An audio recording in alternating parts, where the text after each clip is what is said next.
Parliament and Ministers of State with discernment and vision, integrity and courage, that through the labors of government, this land and people will be well and truly served, and their good purposes for the common human life be realized in our midst. Amen. O God, grant us a vision of our country, fair as it might be, a country of righteousness, where none shall wrong his neighbor, a country of plenty, where evil and poverty shall be done away with, a country of brotherhood, where all success shall be founded on service, and honor shall be given to the deserving, a country of peace, where government shall rest on the will of the people and the love for the common good. Bless the efforts of those who struggle to make this vision a living reality.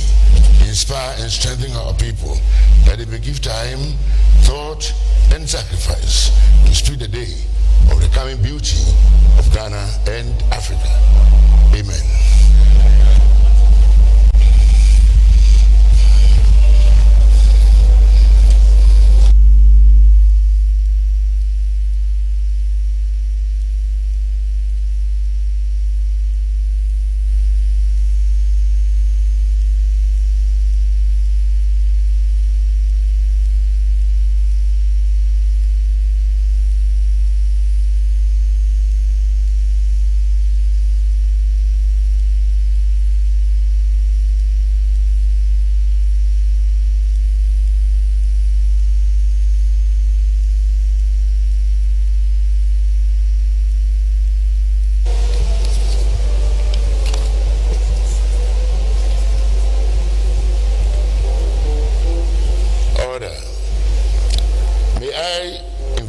The Honorable Majority Leader and the Honorable Minority Leader to please join me to receive His Excellency, the President, at the lobby.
part of the State of the Nation address. Very soon he will be called to inspect the guard of honor.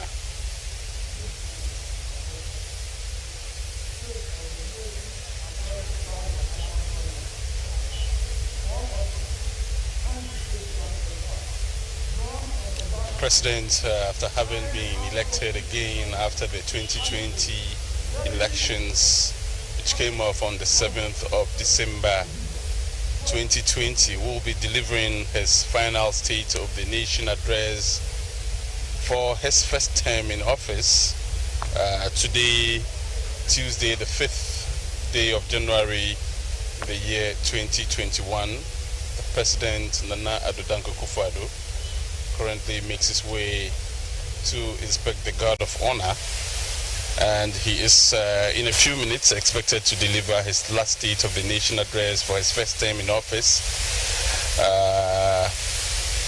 Of course, a few days ago, in a statement from the Public Affairs Directorate here at the House of Parliament, they indicated that attendance will be strictly by invitation due to COVID-19 restrictions, and indeed the security here has been very tight, and the number of people present here, unlike on previous occasions, has been heavily restricted. Unlike on previous occasions when the address was delivered in the Chamber of Parliament, there is a makeshift chamber here today where the address will be delivered in a few minutes by the President of the Republic, Nana Addo Dankwa Akufo-Addo.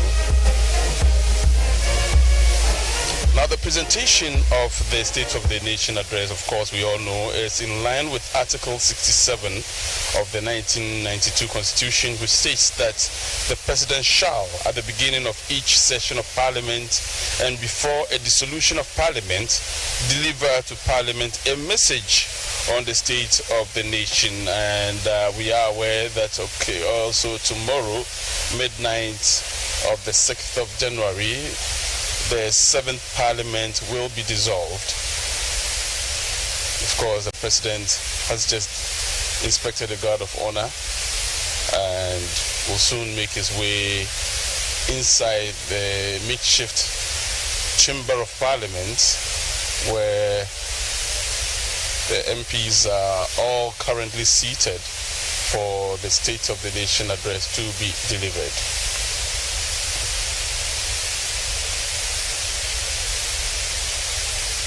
Because the 8th Parliament is expected to be sworn in on the dawn of the 7th of January 2021. And this is all in line with the Presidential Transitions Act 2012, Act 842 of the 1992 Constitution of the Republic of Ghana.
The 7th Parliament of the 4th Republic of Ghana will stand dissolved at midnight of the 6th, that's tomorrow, January 6th, 2021. And of course, Parliament, mindful of the provisions in the Presidential Transition Act 2012 Act 845 and the 1992 Constitution has outlined programs to mark the various activities that will lead to the dissolution of the 7th Parliament and the inauguration of the 8th Parliament to facilitate the swearing in of the President-elect of the Republic of Ghana. This is why we have gathered here at the precincts of Parliament House this day, Tuesday, 5th of January.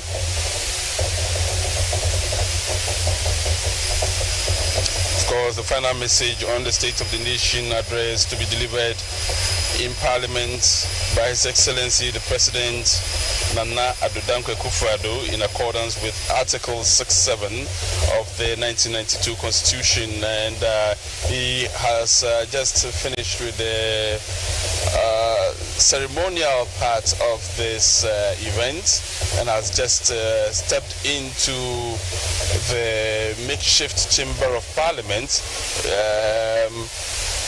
Just by way of information, previous State of the Nation addresses were delivered in the Chamber of Parliament, somehow due to COVID-19 restrictions.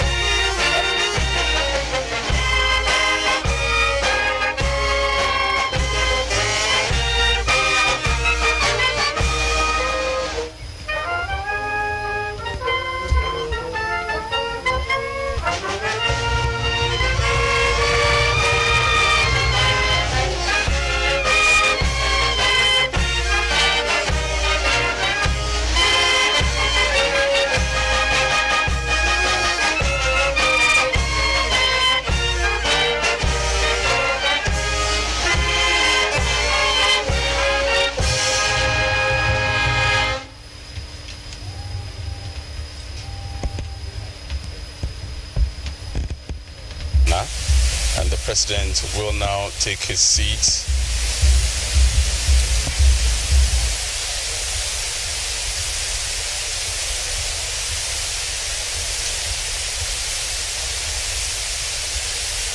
Last time the Parliament was dissolved was in 2017, 6th January, and before then on the 5th of January, former President John Dramani Mahama also delivered his last State of the Nation address in line with the Constitution, the 1992 Constitution of Ghana, ahead of the dissolution of the 6th Parliament of the Republic of Ghana.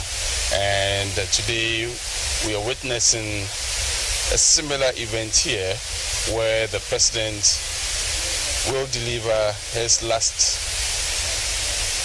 State of the Nation address for his first term in office, as preparations are made to dissolve the 7th Parliament and to inaugurate the 8th Parliament of the Republic of Ghana.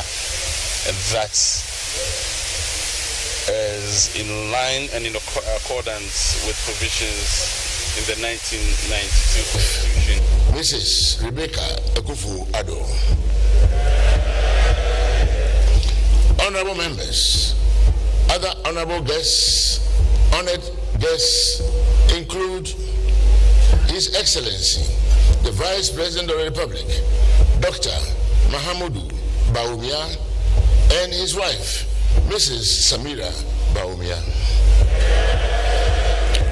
His Lordship, the Chief Justice, Justice Enini Yeboah, Chief Justice of the Republic, and other justices of the Superior Courts of Ghana. Madam Phyllis Ofori, spouse of the Chief Justice. Other honored guests include the former President of the Republic, His Excellency John Ajikun Kufuor, Nana Otuo Serebo II, Omahini of Dwabi, Chairman of the Council of State, and members of the Council of State. Chief of Staff at the Presidency, Mrs. Akosia Frima Osei Opare, Honorable. Senior Minister Honorable Yao Osafo Mafo, Honorable Hackman Owusu Ajiman, Member of the Parliamentary Service Board, spouse of former Vice President Hadia Ramatu Mahama, the Dean and members of the Diplomatic Corps, traditional and religious leaders, distinguished members. We also have leaders of political parties, the Honorable Freddie Blay, Chairman of the NPP, Mr. John Buedu, General Secretary of the NPP, eminent citizens of our country. We welcome all of you. And now, I respectfully invite the President of the Republic, Nana Addo Dankwa Akufo-Addo, to deliver his message on the state of the nation. Your Excellency, you may please address the nation.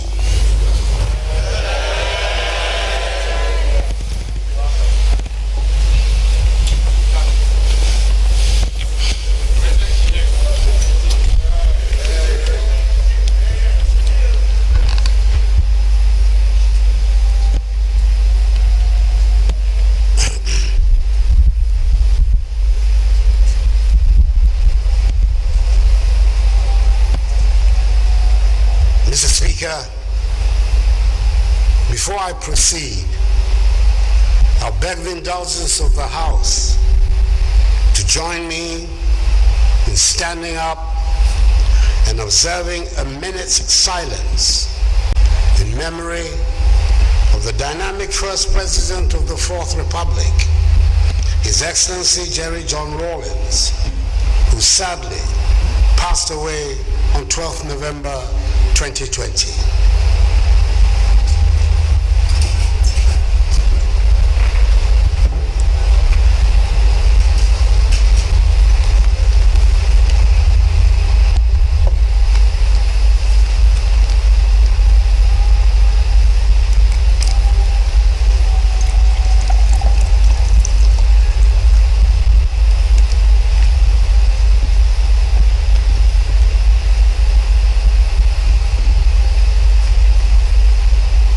Soul rest in perfect peace in the bosom of the Lord until the last day of the resurrection, when we shall all meet again. Amen.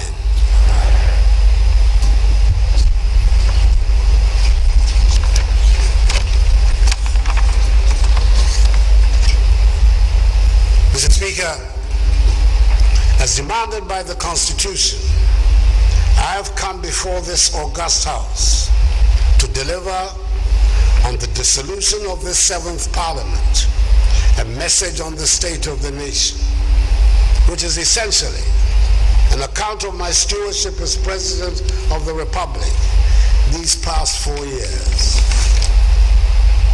On 7th December 2016, the good people of Ghana went to the polls and honored me and my party, the New Patriotic Party, by voting us into office. We were given a clear and unequivocal mandate with decisive victories in the presidential and parliamentary elections. And by the grace of the Almighty, the Vice President, Alhaji Dr. Mahamudu Bawumia, and I were sworn into office on January the 7th, 2017. We have presented to the people of Ghana during the campaign a clear plan of how we intended to grow and transform the economy.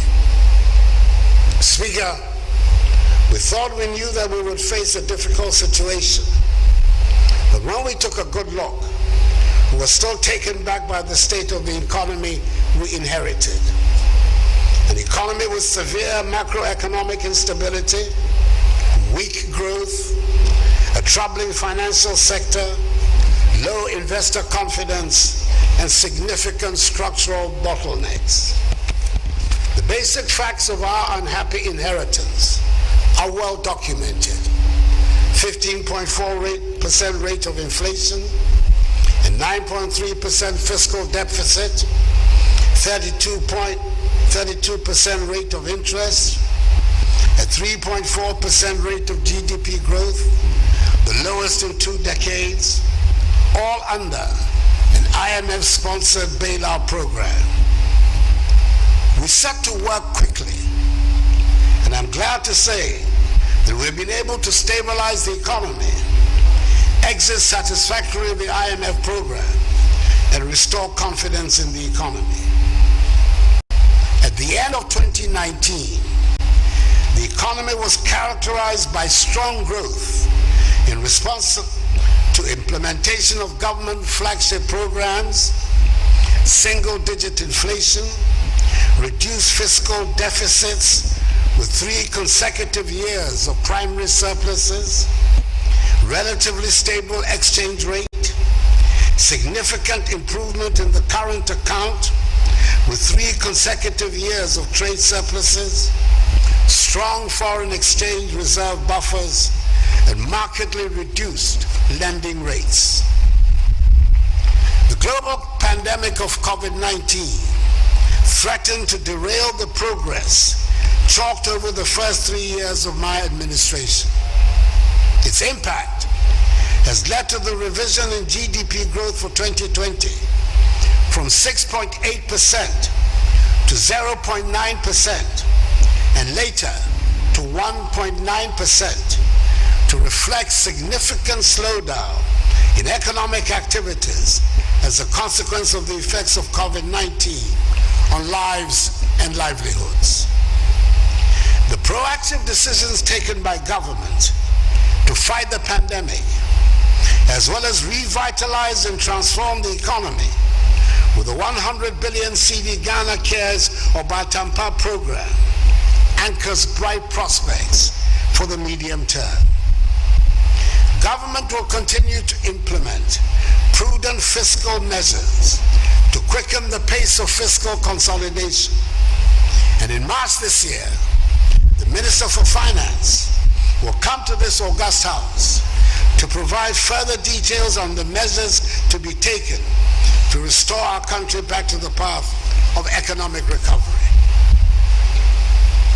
Mr. Speaker, government in 4 years has recorded a number of significant milestones in our quest to formalize and modernize the Ghanaian economy.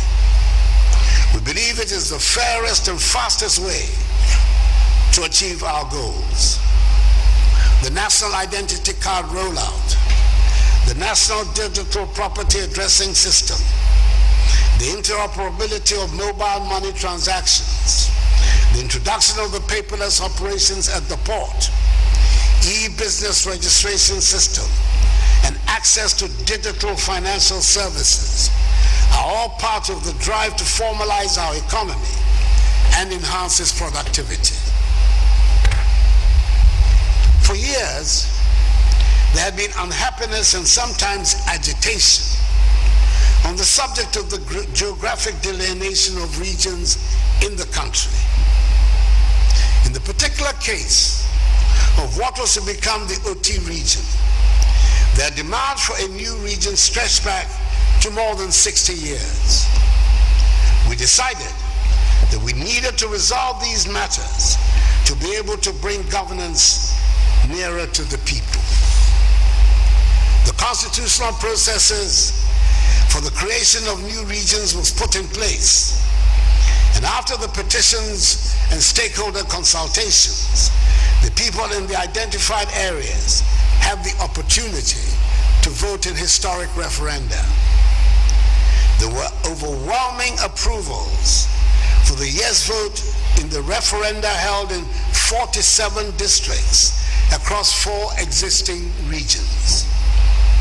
This led to the creation of 6 new regions, and we now have 16 instead of the 10 regions that existed at the start of my administration.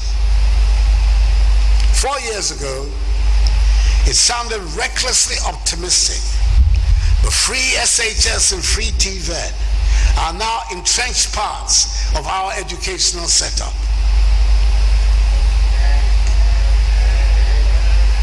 In a few years' time, we can guarantee that the basic education for the workforce in our country will be at the secondary level. It is a transformational step that we have taken, which should quicken the pace of development all round and give us confidence in our future. In 2017, it appeared to some like the same old refrain when we said farmers and agriculture would get the highest priority. But we can see the difference it makes when a government treats farmers with respect and spends resources and expertise on agriculture. We have seen the dramatic turnaround of our agricultural fortunes due to the progressive policies that have improved the living standards of farmers in the country. The excellently executed policy for planting for food and jobs has laid the foundation for the agricultural transformation of our country. We are able to say that our country is now a net exporter of food, and we no longer have to import basic foods like plantain and tomatoes. Mr. Speaker, Ghana rice is the preferred choice in an increasing number of our homes as the growing, processing, and packaging of rice become a more established and attractive industry. During this COVID crisis, we have mercifully been spared the specter of food shortages. On the contrary, thanks to planting for food and jobs, food has been in abundance in our markets across the country. Throughout the ages, food processing has provided the takeoff point for the industrialization of many nations. And we are taking that lesson to heart as we pursue the goal to industrialize, modernize, and create jobs for the young people of our nation. The One District, One Factory program is part of the anchor on which we're building the comprehensive industrialization of our country. Much of the work has now been done to put in place the framework for the rapid implementation of projects.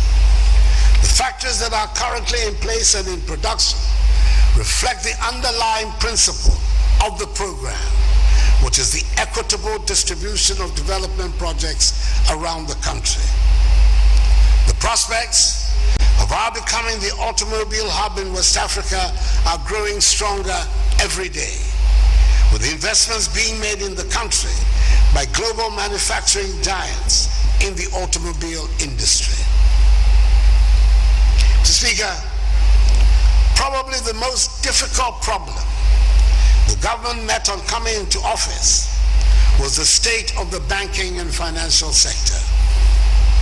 Many of our banks were in distress and had been kept on unsustainable and artificial life support by the central bank. The supervisory agencies were unfortunately not performing their duties, and the governance and management structures of many of the banks were clearly not adequate. If truth be told, many of our finance houses were running what can only be called glorified Ponzi schemes and had lured many depositors into these schemes. We were in a desperate situation, and urgent radical measures had to be taken to prevent the collapse of the entire financial and banking sector. The Bank of Ghana, under new leadership, intervened and has restored sanity to the sector, and in the process, we have saved the banks involved and 4.6 million depositors' funds. The government has had to find some 21 billion cedis to fund the cleaning up exercise. This exercise has enabled a more robust financial and banking services sector to emerge, the better to finance the rapid development of our nation. Speaker, there are painful lessons that we all have to imbibe from this debacle. There is no question but that many people got attracted to the unsustainable high interest rates that some of these financial houses were offering. In all financial dealings, we have to accept what the experts tell us, that whenever whatever on offer sounds too good to be true, it invariably ends up being untrue and unsustainable. Government is committed to paying all validated claims, and I expect the process to be completed soon after the courts grant the liquidation orders for the remaining failed fund management companies. Mr. Speaker, since my assumption of office, has increased annually the budgetary allocations to all the accountability institutions of state, including Parliament and the judiciary, with the latter, for example, being the beneficiary of 90 newly constructed courts across the country. Our security agencies have been equipped with more personnel and the requisite tools needed to maintain law and order, as well as protect the territorial integrity of our borders. At the 81st Cabinet meeting, the decision was taken to exclude the security services, that is the police service, immigration service, fire service, prison service, as well as other security and intelligence agencies, just like the armed forces, from the unification of pension schemes. In other words, all the security agencies will continue to enjoy benefits under the Cap 30 pension scheme. And the appropriate legal regime will be put in place by the Ministry of Employment and Labor Relations to ensure this. Mr. Speaker, I'm pleased to report that our undertaking to bring peace to Dagbon has been successful. For decades, this ancient and proud kingdom had been bedeviled with conflict. Since 2002, when a fresh eruption of the conflict ended in the tragic killing of my friend, the Yana Yakubu Andani, Dagbon had become designated as a troubled land. A generation of young people have grown up knowing nothing else but Dagbon as a troubled land where there was no peace, and public officials hesitated to accept postings there. On assumption of office, we decided to tackle the problem with renewed vigor. Luckily for all of us, the three eminent chiefs who had been at the helm of the peace process since 2002 did not relent on their commitment or enthusiasm for the cause of peace. Our efforts bore fruit. A historic settlement was reached, and peace has been restored to Dagbon. I recall the joy and deep satisfaction that I felt on the day that I attended in Yindi the inskinment of the new dignified Yana, Muhammad Bukhari II, and I carry my honorary title of Dagbon Malti Na Abudani, which he graciously bestowed on me with pride. I admit freely that it was one of the highlights of the past 4 years for me as President of the Republic. I was happy, not just because a long-running problem had been finally resolved, but also because I know that the development and modernization of our country that we all desire can only happen when there's peace and unity in Ghana. I express the deepest gratitude of the nation to the many people who worked so hard to give Dagbon the opportunity for its people to lead normal lives again.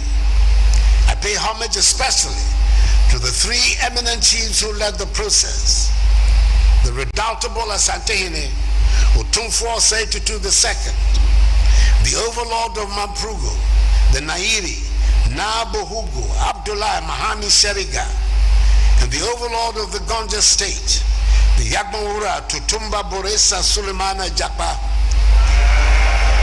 And I congratulate the Dagbon people themselves for deciding to embrace peace. We pray that we learn all the hard lessons and reject the use of violence to resolve the problems that will come up in our lives. Mr. Speaker, since I'm on the subject of highlights, this might be the appropriate place to recall the year of return.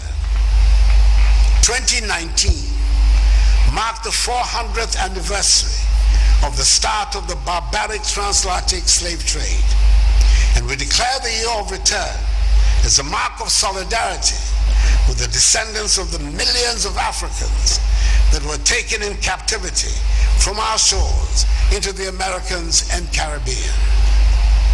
Black people in the African diaspora, those in the Americas and Caribbean, and indeed in the rest of the world, took to their hearts our invitation and came in their numbers to Ghana.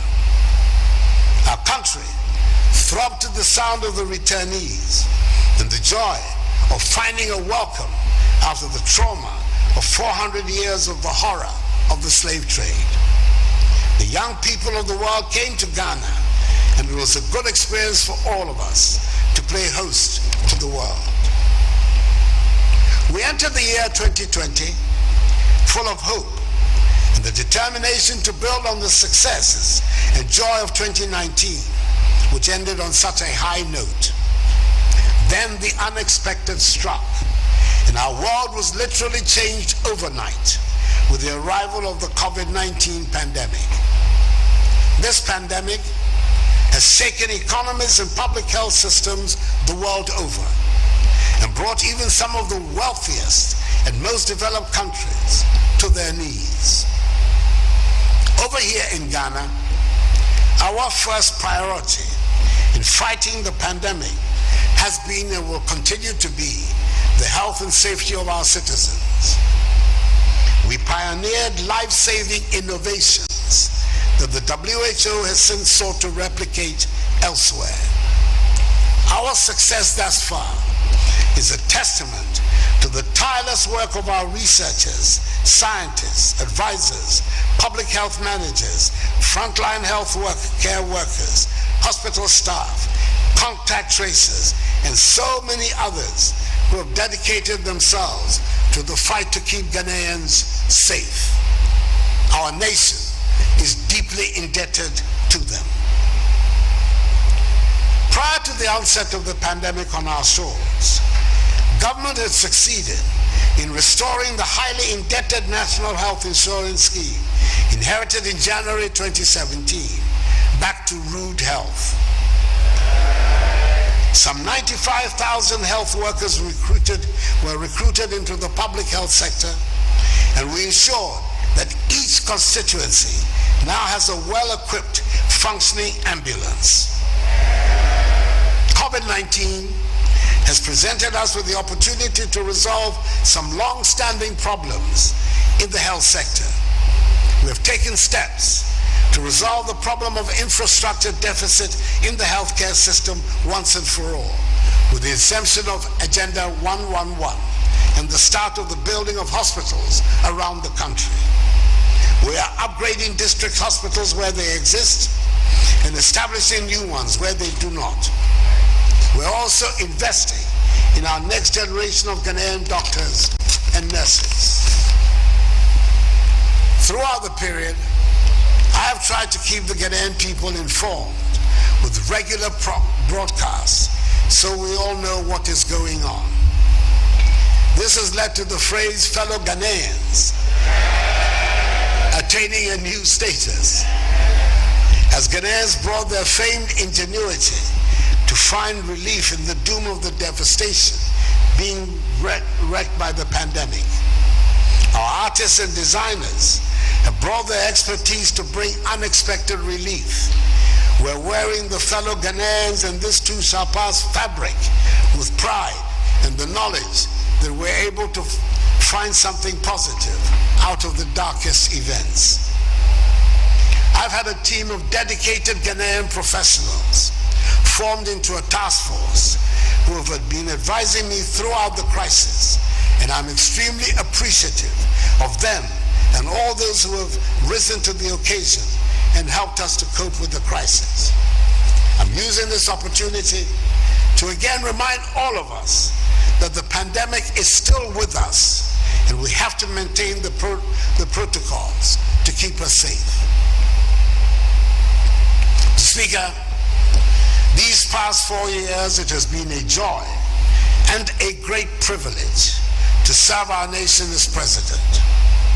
There were many moments of great satisfaction, some moments of frustration, and some moments of disappointment. That is not saying anything special.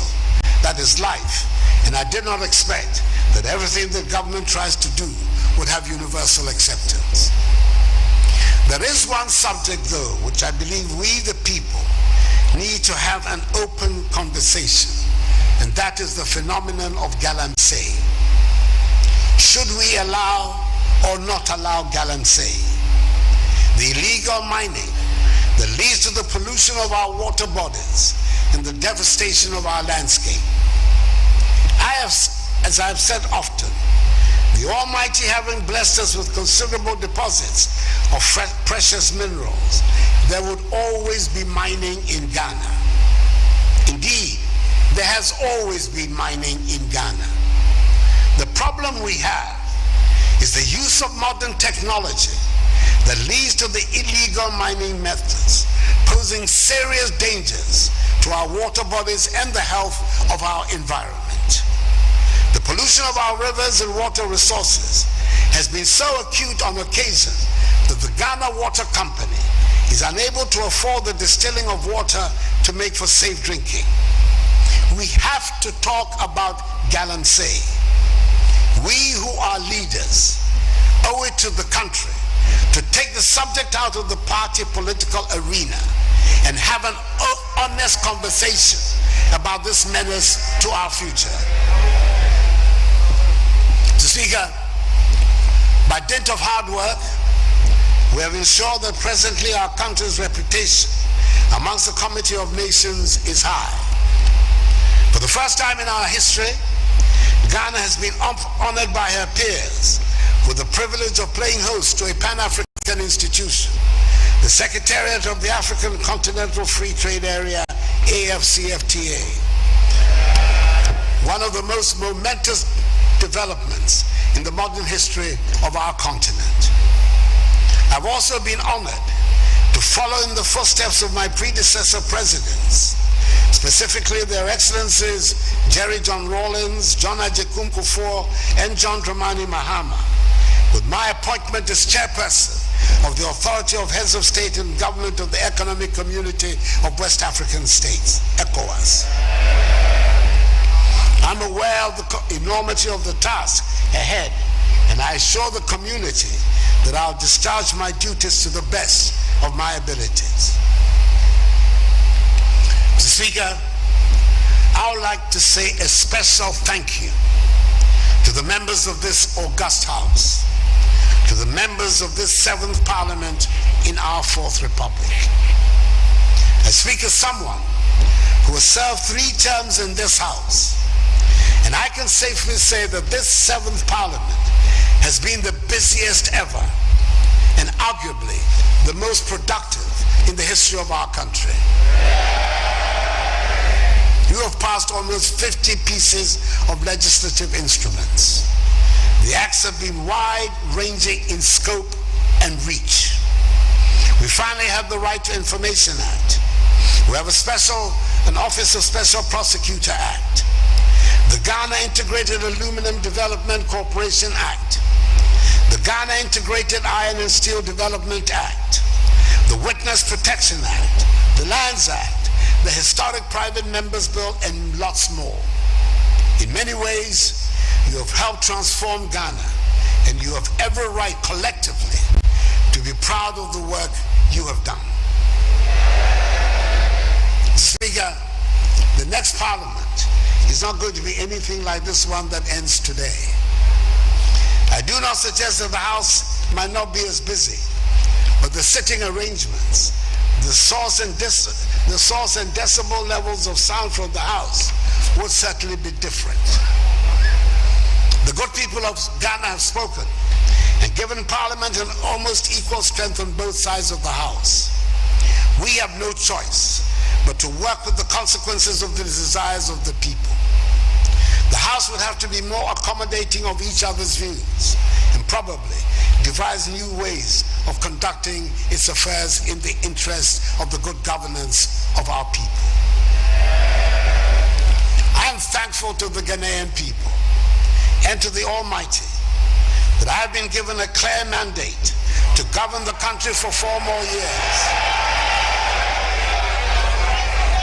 and thereby given the opportunity to complete tasks, consolidate some of the far-reaching measures we have introduced, and initiate further changes and adjustments to policies and practices.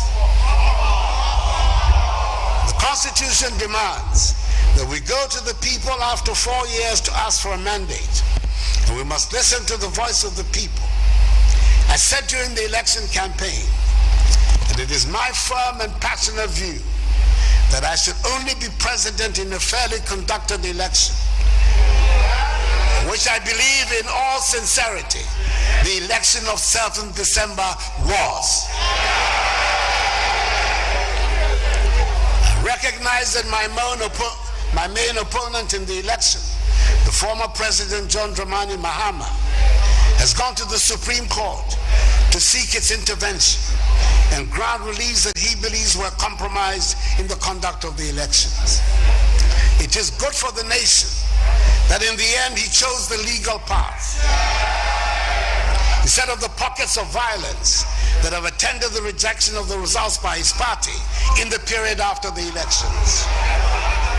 We all have to make a deliberate decision to invest in the rule of law and uphold the integrity of the institutions of our state, so that no person or group of persons take the law into their own hands with impunity.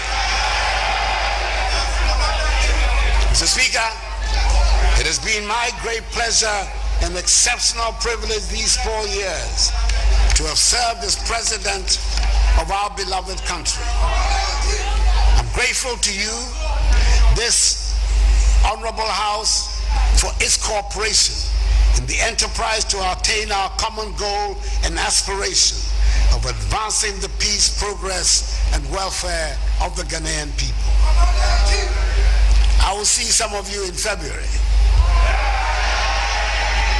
And those of you who will not be present, have my best wishes for the future.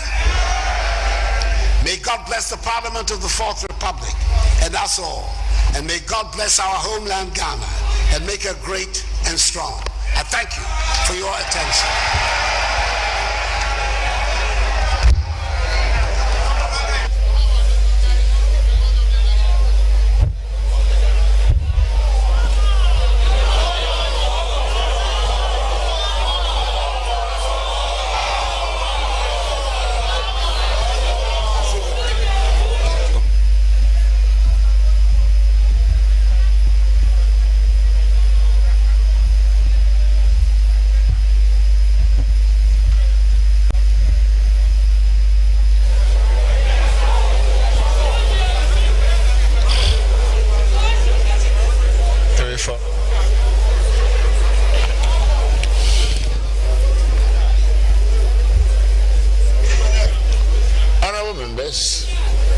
In accordance with Standing Order 58, I wish to convey to His Excellency the President the gratitude of this Honorable House.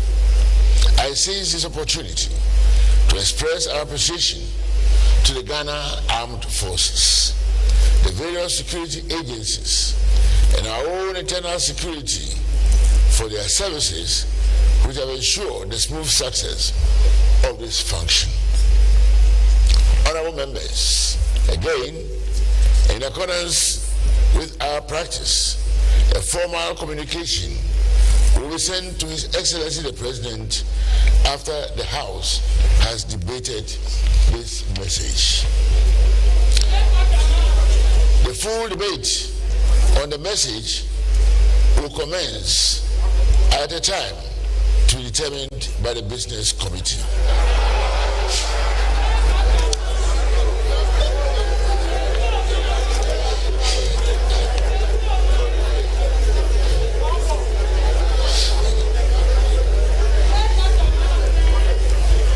Honorable Majority Leader, if I may ask for any indication at this time.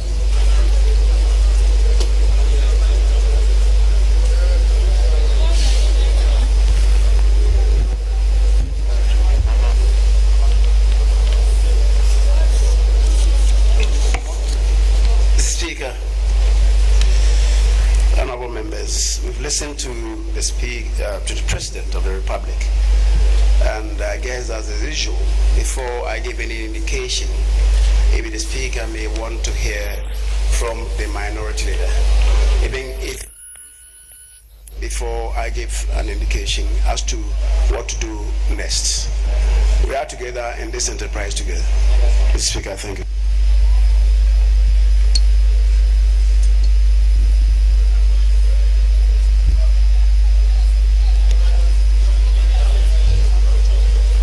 Honorable Minority Leader.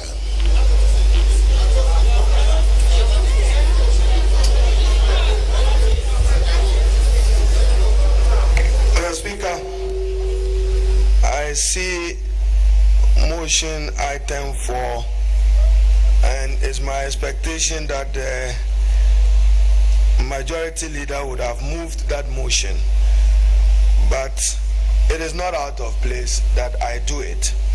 That this honorable House thanks His Excellency the President for the message on the state of the nation. We will do so, Mr. Speaker, as you rightly pointed out, but to remind the President that Parliament is not almost in the 8th Parliament. The numbers we are certain, if the Chima is added, we would have a majority. And Mr. Speaker, we leave our fractured democracy in your hands. Conspicuously lost in your speech is the loss of lives in Techima and other parts of Ghana. We have an economy which is hugely debt-driven. We have a bag of corn selling for 200 Ghana in Tamale, yet the economy in Ghana is doing well. We will thank you. We will thank you for serving Ghana well. I will not open the debate today. I will not open the debate today, but Mr. President, to remind you that peace must be predicated on fairness and justice. I thank you.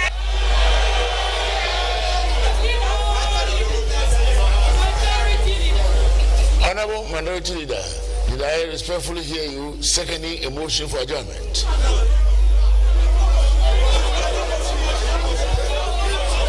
Honorable Majority Leader, if I may please have a clear indication as to a motion for adjournment.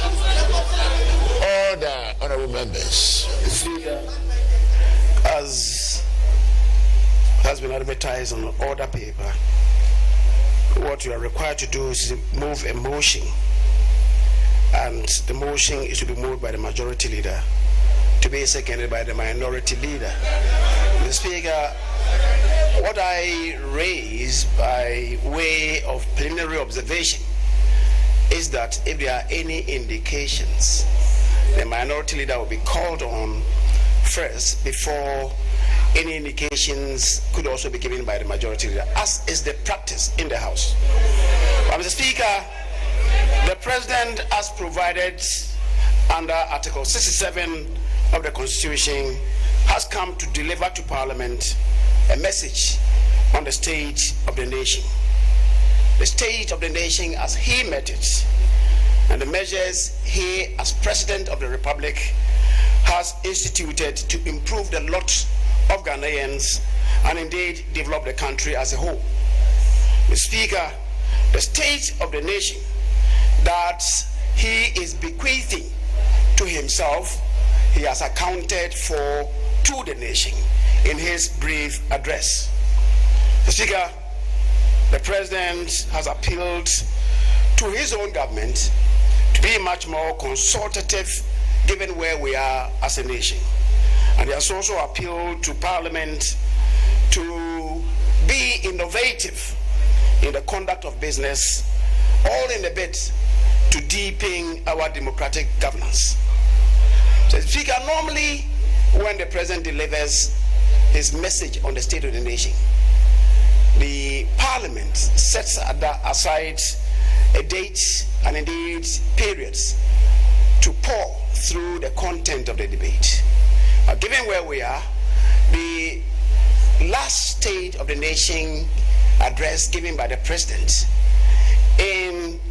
at the dusk of his own life and at the dusk of Parliament's life, there's virtually no space to debate the content of that message. Perhaps to be innovative, we should devise a scheme to interrogate the content. But for now, no such message has been debated in the House. Mr. Speaker, for those of them who decide to be very speculative and live in a dream world, reality check would show where we are as a nation. Mr. Speaker, people should be waking up from their dreamland. But we are not there yet. In the scheme of Parliament arrangement, there's no hung Parliament. There's no hung Parliament in Ghana. There is always a majority caucus. By all rules, there are only two caucuses in the House: majority, minority. Wherever the pendulum swings,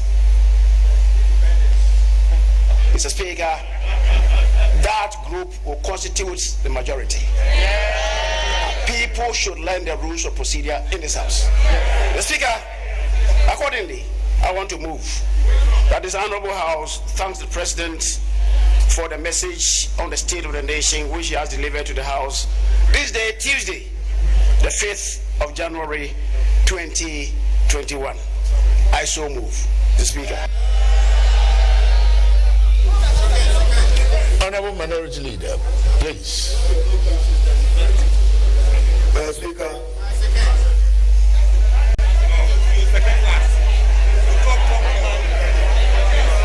Mr. Speaker, I beg to second the motion and to remind the House that the Ghanaian people voted for no to excessive partisanship, no to the divisive politics of our country, and for shared opportunities for the good of the Ghanaian people. I beg to second the motion. Honorable members, the motion to congratulate His Excellency the President for his brilliant address to us here this morning has been moved by the majority leader and seconded by the minority leader. All those in favor say aye. Those against say no. The ayes have it. Honorable Majority Leader, any further indication at this time? Speaker, having listened to the President of the Republic, and as usual, and as dictated by convention and practices of this House, Speaker, you may adjourn proceedings for the day. Thank you. Thank you very much, Honorable Majority Leader. Yes, Honorable Minority Leader. Mr. Speaker, we are in your good hands. Thank you. The motion for adjournment has been moved and duly seconded. All those in favor say aye. Those against say no. The ayes have it.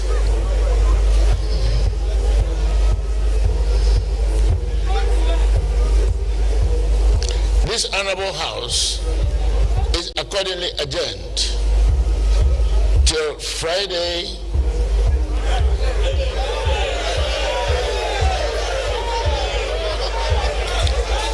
till tomorrow, 10 o'clock in the forenoon.